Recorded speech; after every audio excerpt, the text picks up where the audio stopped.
Hi, Suzanne Mulholland, the Batch Lady here, and today I'm here to talk to you about Module 4, which is all about shopping for when you are doing a batch cooking session, okay? So there are many different ways that you can shop when you're doing a batch cooking session. You can do it online, you can just head to the supermarkets, but there are a few key elements that you need to do before you go shopping. And that's the reason I've sort of came to my office and thought I'm going to do it from here and describe to you the best possible way to make it easy, basically, because if you are new to batch cooking and you're all of a sudden about to buy a huge amount of ingredients, it can be a bit overwhelming to think, what do you need, when do you need to buy it, that type of thing. If you are sticking to doubling up recipes rather than doing big batch cooking sessions, so we talked about double bubble in the last module, okay? So if you are simply doubling up recipes, then it's a lot easier because all you're having to do is really buy double the ingredients of that recipe, so you can add it to your normal shopping list.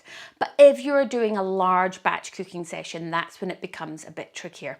So some of my top tips are: before you even start, have a think about what you need from the shops for the week ahead for your normal shopping, okay? Get that written down. So I use my little meal planner guide. You can use this, you can use a piece of paper, a notepad, your phone, whatever suits you. And I literally decide what I need in terms of anything sort of extra that I can put on my shopping list. I then go and have a quick look and make a general meal plan so that I know what I'm doing. The meal planning guide in this one allows you to tick whether you're doubling up or whether you're eating it from the freezer or if you're making it fresh that night, okay? So once you've done all of your meal planning, so you know what you're going to have, then you'll know what nights you plan to batch cook, or if you're going to have one big batch cooking session and fill your freezer a bit more. Once you have that batch cooking sort of like ones that you want to make, then it's easy enough to grab the recipe books, which are here, or take the recipe from the website, and then you've got your list of ingredients that you need, and you can start to add them to whatever other shopping that you had going on, okay? Now, just to let you know, if you are doubling up your recipes and that's all you want to do at the moment, and you're taking any from the website, then if you look over here, I'll let this come up on screen really close after I've explained it to you.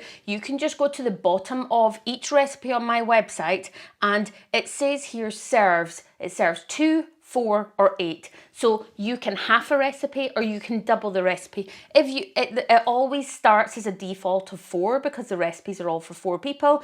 If you want to double it up, just click on the number 8 and it will automatically double that recipe for you and give you 2 meals for 4 people, okay? So then your ingredients are already there. One of the things you can also do from the website is you can add it to a shopping list, or you can add it to an actual shopping basket. So for instance, if you shop at Sainsbury's, you can simply just click on this and it'll go straight through to your Sainsbury's basket as well.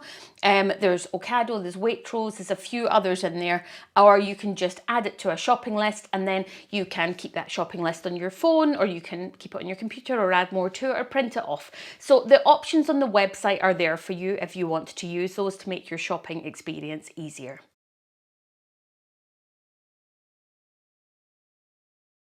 So I'd always suggest having a meal plan loosely before you go to the shops, and having a shopping list before you even get near the shops.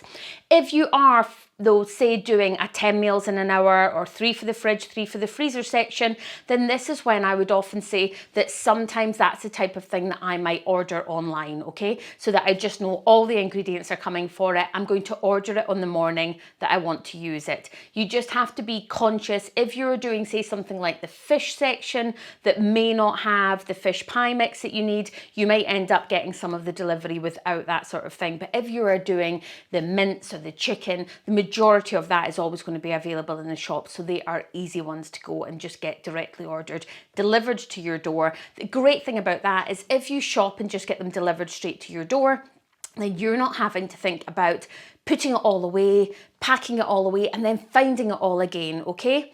And the same goes if you want to do your shopping along with your weekly shopping, so you're just going to the, I don't know, say Tesco for the normal shopping. What I would always suggest is this top tip. here it is. Guys, when I'm batch cooking and I'm coming for my weekly shop as well, I just make sure that I have some bags that are just for the weekly shop, and the things that I'm buying for my batch cooking session, I keep in one other bag, because I don't want to be going home and having to put it all away and then try to find all this stuff again. Instead, I have one bag that is purely just for the batch cooking session. That's one of my top tips. Also, if you are doing your shopping and you are doing a large batch cooking session and you are going to be using lots of frozen chopped onions, chopped mushrooms, chopped peppers, all those types of things, then check out this top tip as well. Okay guys, when you are out shopping, if you're doing a batch cook session, you want to make sure that you've got a freezer bag for anything that you're buying that's like your diced white onions or your sweet potato chunks, because with these defrost on the way home, they all stick together and become one hard lump. So much easier to get yourself a bag, your freezer bag, and just get them straight directly in there, and then they'll stay perfect by the time you get home. Okay, so another top tip of mine is, depending on where you shop, have a think about it. If you're doing a really large batch cooking session, then the likelihood is you want to choose like a huge superstore to do it. If you're shopping in Aldi and Aldi and Lidl, it'll be cheaper, but you're likely to have to go around the houses and all the supermarkets and find all the ingredients, so it could take you some amount of time. It's sometimes just easier to go to one large supermarket and get everything that you need for that session, okay?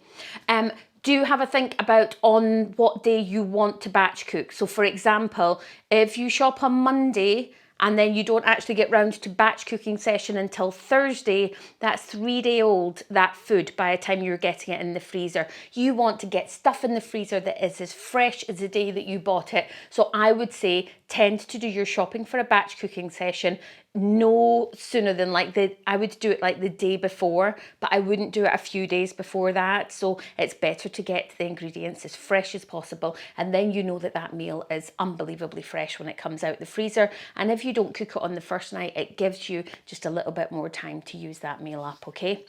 So very easy. So the main points are, just let's reiterate them again. Work out a shopping list. If you're doubling it up, work it out from home before you get to the supermarket, okay? Take your shopping list if you're using the 10 meals in an hour, or the 3 for the fridge, 3 for the freezer.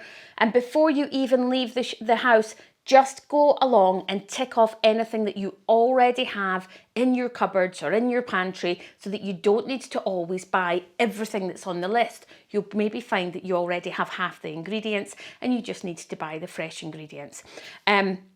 Choose your supermarket wisely, remember your bags, and try to keep some bags separate just for your batch cooking stuff. It means then when you come home, you can empty it out into the fridge, you can keep it in one section, and you're not having to put it all over the place and then find it the next day when you come to your batch cooking session. I hope that helped for your top tips for shopping.